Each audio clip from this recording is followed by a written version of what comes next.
A Yale historian says Russian President Vladimir Putin says he's prepared to starve much of the developing world in order to win Russia's war in Ukraine.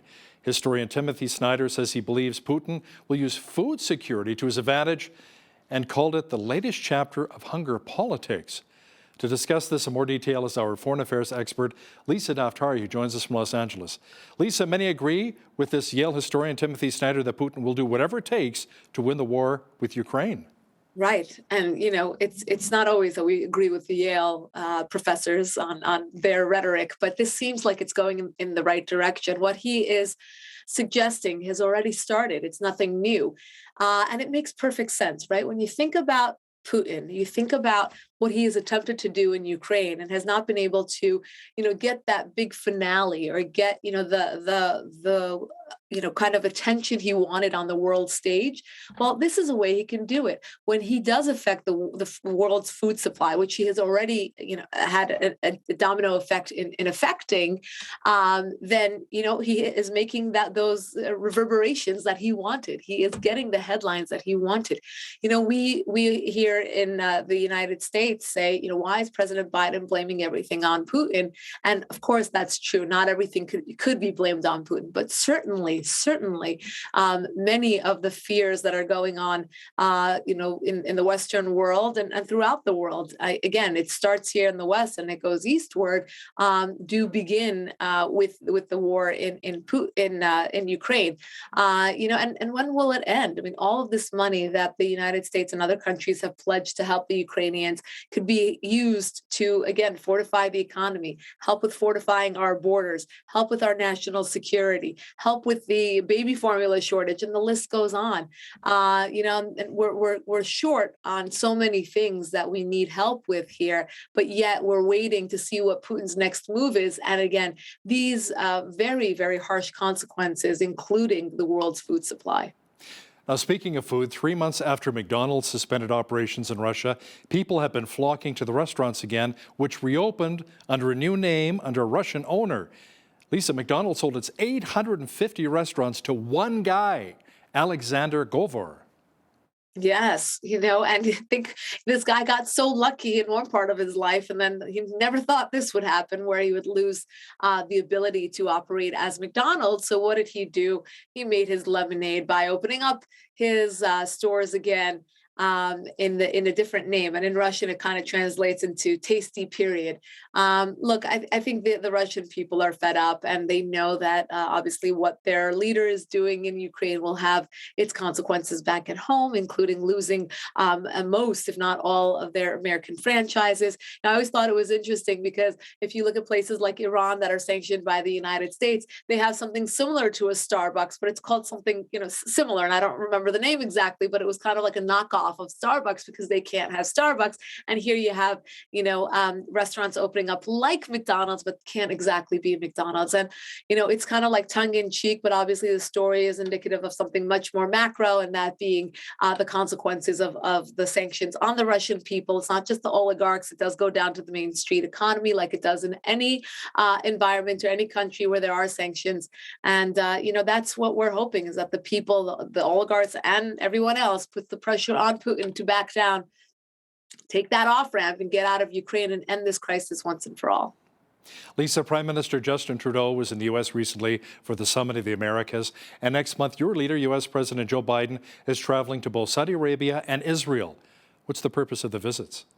Yeah, well, I don't know if he knows the purpose of the visits. There was actually a clip where he doesn't really know where he's going, but he's going to go there.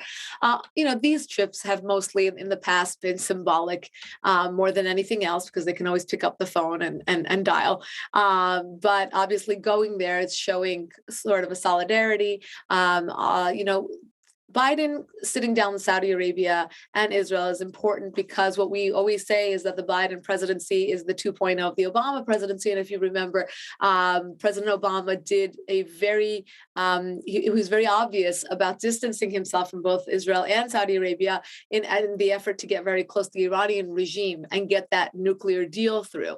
Now we have a stalemate with the nuclear deal. It's not going forward. So President Biden is hoping to at least normalize relations relations with Saudi Arabia and therefore get perhaps Saudi Arabia to normalize relations formally with Israel, closing out the Abraham Accords to bring its biggest player in the Arab world on board to be cooperative with Israel. That will build a huge opportunity and economy, and really change the course of the Middle East in a way that we did not think was possible.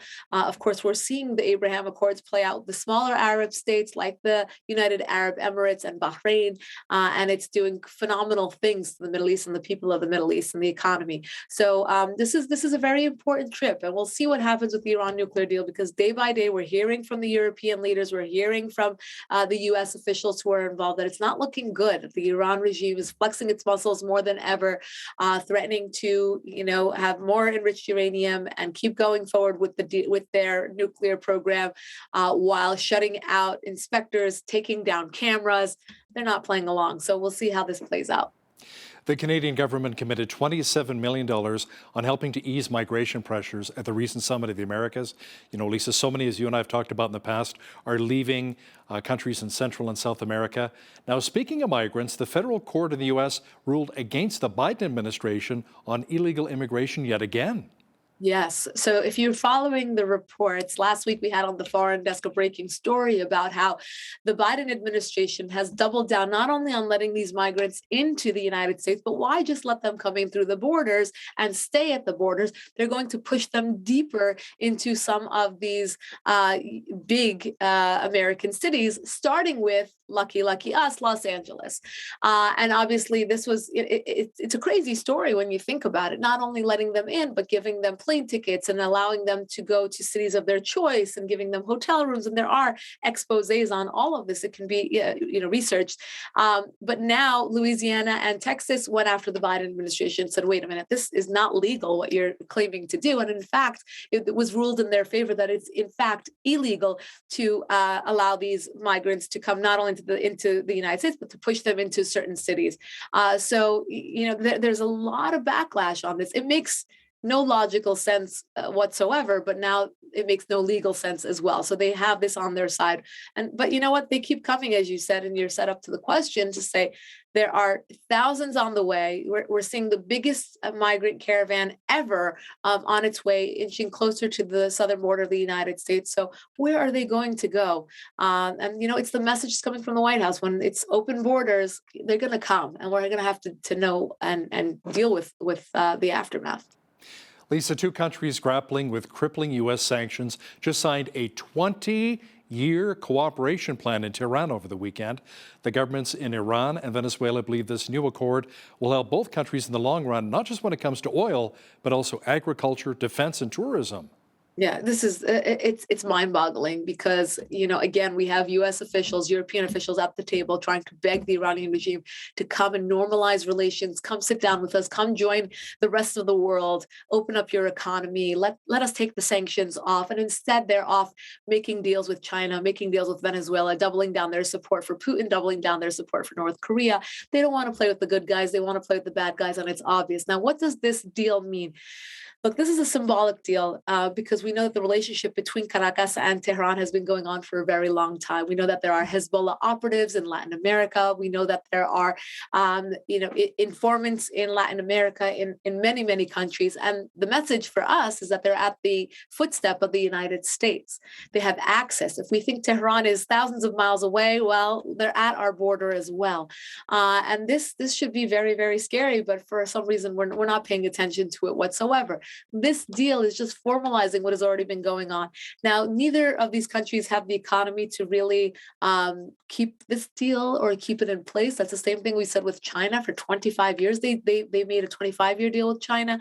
We'll see what happens. But again, this is more symbolic than anything else, but it should wake us up to this relationship and what it means for us here in the United States and in Canada.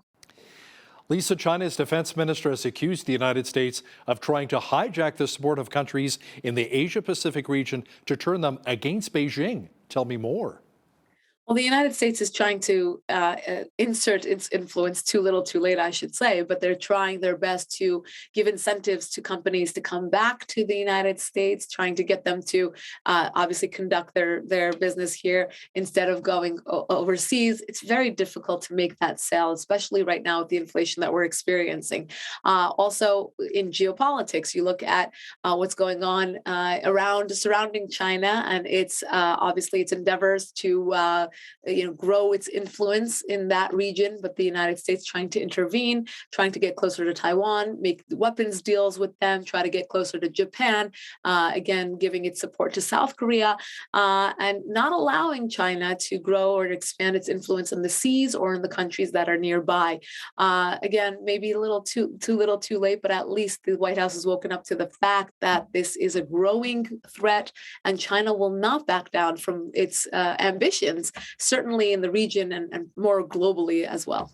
Now, speaking of China, U.S. Army Pacific Commanding General Charles Flynn has raised concerns about the buildup of Chinese defense infrastructure along the India-China border during a recent visit to India. Yes, where are they not building up their presence is the question. But every time there's a story like this, we cover it the foreign desk. Again, the wake up call is to say they are building their influence everywhere. If they're looking at India, they're looking at the African continent, they're looking at the Middle East. They've struck a deal with Iran. They obviously are eyeing Taiwan and waiting for that golden moment to strike. It's very apparent that their agenda is to grow and expand their influence. So when we do have a general that says, wait a minute, this is new, we should look at that buildup and ask ourselves, what do they want out of India? And perhaps more trade, perhaps more influence, perhaps they can make an exchange. And what they do is they go into countries that want the technology and they say, tit for tat, we'll give you technology, we'll give you the infrastructures in exchange for influence, in exchange for presence, in exchange for us to be here. And that's exactly what we don't want. We don't want them to grow their influence and their presence globally. And unfortunately, they're beating us to it. They're getting there first. That's the issue. Now, we talked a bit about the India-China border. Let's talk a bit more about your border here. And more than $330,000 worth of fentanyl was seized at the U.S.-Mexico border as overdose deaths, Lisa, surge in suburban areas. Yeah, this is probably the most important story of our time right now. We're looking at young, high schoolers, middle schoolers wanting to experiment for the very first time and dying of overdose. We did this report at the Foreign Desk, kind of putting these two stories together. More than 10 young children I think they were under the age of 18, high schoolers experimenting in a suburb of Illinois in 1 week. When you look at that, I'm sorry, in 24 hours, and in the same week, you had, $330,000 worth of fentanyl found at the border. This is one drop in the bucket. There is so much fentanyl coming over the border.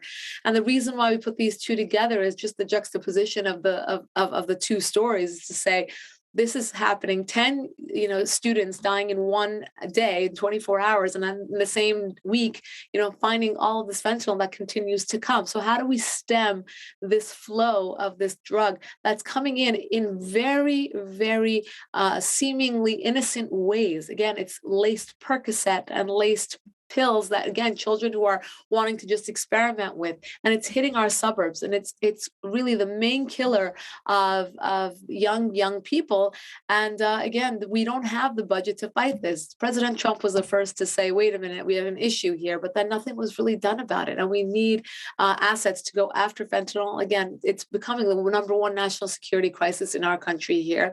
And I'm sure that its reverberations are very consequential in Canada as well, with young people experimenting and dying of overdose.